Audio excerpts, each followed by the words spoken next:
Hi, welcome to another episode of iHeartStudio. My name is Wilna, and today we're going to make this coffee cup album. Yes, you heard me right, a coffee cup album. I love Starbucks coffee, and I drink it maybe more than I should admit. To me, it's a social thing, and about 10 years ago, I figured out how to make a little album out of the coffee cups. So this is the little album we're going to be making. And you know what? 30 minutes is simply not enough time to show you everything in detail. So I want to refer you to iheartstudio.ca /free coffee, where you can find a free little workshop where I explain this whole album to you step by step. So this is one example of what we're going to make. And first, we're going to start with something that Canadians can do very good, called roll up the rim, even though it's probably the wrong brand, right? But anyway, so you roll up the rim and then you push the cup from below until it makes a little bubble. And then you just want to punch a hole in it with the scissors. And then I want you to really dig in and try and get the seam out. So it takes a little finger strength, but it comes out. I've done this many times. Here you can see this little seam, and then you can just tear out the bottom. Right, so trust me, it can be done. And this is the scrapbook workout. It's also known as making a coffee cup album. Okay, so now you just want to fold it, and then we're going to cut it. So place it on a self-healing mat, and with a steel ruler and a craft knife, I'm just going to cut a sliver off of it. Just a little bit. There you can see, and I'm just going to cut the bottom and the top open, and there you can see the album cover is in the making right now. Okay, so I'm using a piece of chipboard, 2 pieces of chipboard that I just measured on the inside of the album. So you can just measure it and just trace it on a piece of paper and cut it out with chipboard. And I'm going to use tacky glue, and I'm just going to place a whole bunch of the glue. I'm just going to cut the chipboard pieces a little smaller because I want a little gap in the middle. I'll tell you why later. I can tell you now. It's because when we bind our album, I'm going to place a piece of canvas there so that when you bind it, it doesn't tear the paper. And the only reason why I know this is just because I've made it so many times for so many years that I think I've perfected this little album and how to make it and how and just the whole process of it. So tacky glue, and I'm going to use a paintbrush and quickly just brush it over the whole little album. So the inside of the coffee cup is waxy, and that makes sense, right? Because it has to be waterproof. So I haven't found a glue that really sticks to it. But the way I'm doing it really works well. So I'm spreading the glue with a brush, and now I'm just going to add my chipboard pieces, and this will stretch it out quite nicely. And I'm going to use 2 pieces, 1 on each side, and you'll see there will be a little gap in the middle. And that's the spine, and that's where we're going to bind our album. And I have this adhesive canvas that I found at Michael's, and I'm just going to cut the strip and add it to the middle of the album. So it's adhesive, and I'm just going to use like an inch strip, maybe a little bit bigger than an inch.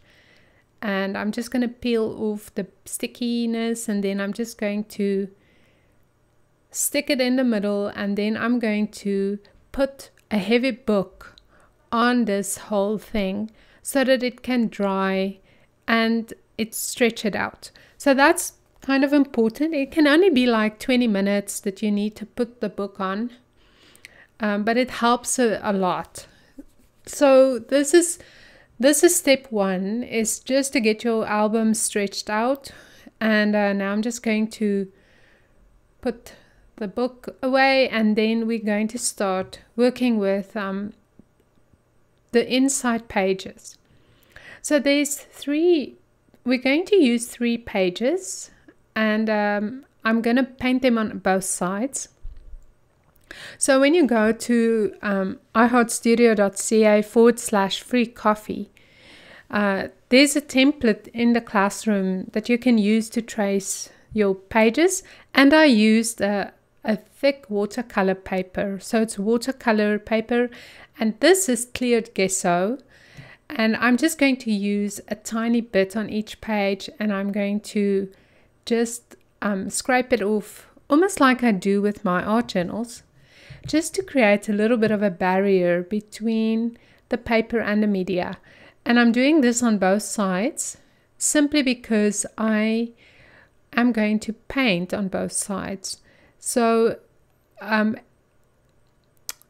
think the reason why I'm using the gesso on my little album pages is because I'm painting on both sides. So it just creates a little bit of a barrier between the medium and the paper, and it causes the paper to stretch out a little bit. So just remove the excess gesso and just make sure that it's smooth, as smooth as you can get it. And then it dries very quickly, and then you can just flip it over and do the other sides also quickly before you start. That way you don't have to prime it again, you can just paint. So I'm starting off with red, white on my palette, and I'm mixing in some red with white to make this beautiful pink. And on the first page I'm just painting diagonal stripes. So what you want to do here is work as smoothly and thinly as possible with the paint. You don't want to work with impasto simply because it takes so long to dry. And the only thing you want is a little bit of color on your pages. So I'm making different markings on it. And you can see here it's just play with color and with paint. And now just let this dry. And then you want to flip it over, and then we're going to paint the other sides. So this side, I'm going to do a little bit more red than pink. And one side is just solid. You can see the paint strokes there. I'm not hiding anything. It doesn't have to be perfect. It's just to get a little bit of color on your page. For this one, I'm also just going to do diagonal stripes here and there. And then the last one, also a little bit more solid red.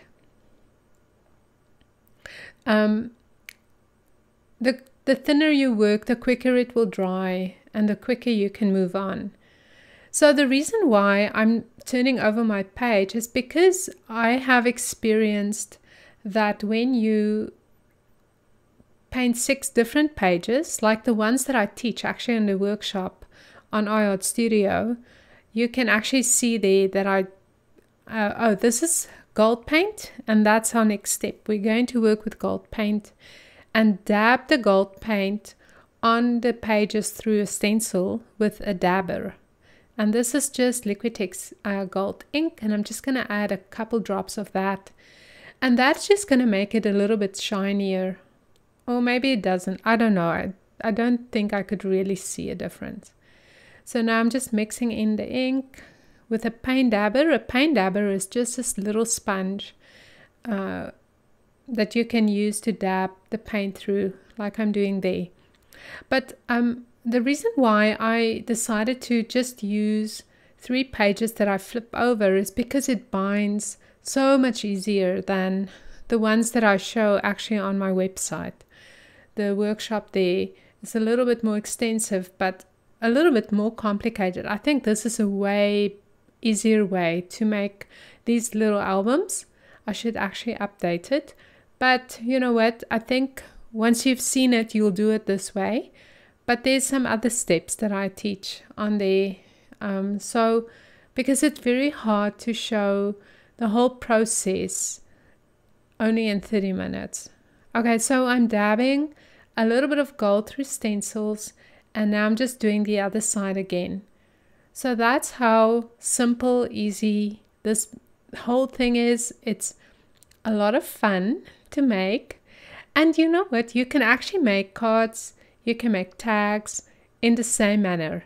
So even if you don't make, say for instance, the little album, you can use these ideas and make the most beautiful cards or tags. You can see how cute the gold looks on the pink and on the reds. You know, it's just the most beautiful combination. And the other thing that I was thinking is that this can also be a lovely Valentine project. So even if you watch this maybe and it's February and not Christmas, then this can be a lovely Valentine project as well. You can make it any time of the year. It doesn't have to be Christmas.